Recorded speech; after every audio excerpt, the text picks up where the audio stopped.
ഓം ശ്രീ ഗുരുഭ്യോ നമ.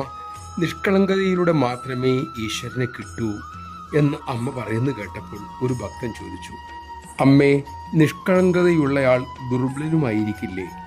അമ്മ അരുളി, അല്ല മക്കളെ, നിഷ്കളങ്കതയുടെ ശരിയായ അർത്ഥം ശരിക്കും മനസ്സിലാക്കിയിരിക്കണം. പ്രതികരിക്കാത്ത, മൗനിയായിരിക്കുന്ന, അജ്ഞരായ, പഠിപ്പില്ലാത്ത ആളുകളെക്കുറിച്ച് നിഷ്കളങ്കർ എന്നൊക്കെ പറയുന്നത് കേൾക്കാം. ഇതൊക്കെ അജ്ഞാനത്തിൻ്റെ ലക്ഷണമാണ്. അജ്ഞാനം നിഷ്കളങ്കതയേ അല്ല. നിഷ്കളങ്കത ശുദ്ധ പ്രേമമാണ്. അത് ദിവ്യമാണ്. അജ്ഞാനിക്കാകട്ടെ കടുത്ത അഹങ്കാരമുണ്ടാകും. നിഷ്കളങ്കനായ ഒരാൾ അഹന്ത ഇല്ലാത്തവനാണ്, അതിശക്തനുമായിരിക്കും. നമഃശിവായ. കഴിവുകേടിനെ നിഷ്കളങ്കതയായി തെറ്റിദ്ധരിക്കരുത്. നിഷ്കളങ്കത കരുത്തുകൂടിയാണ് എന്ന് നാം തിരിച്ചറിയണം.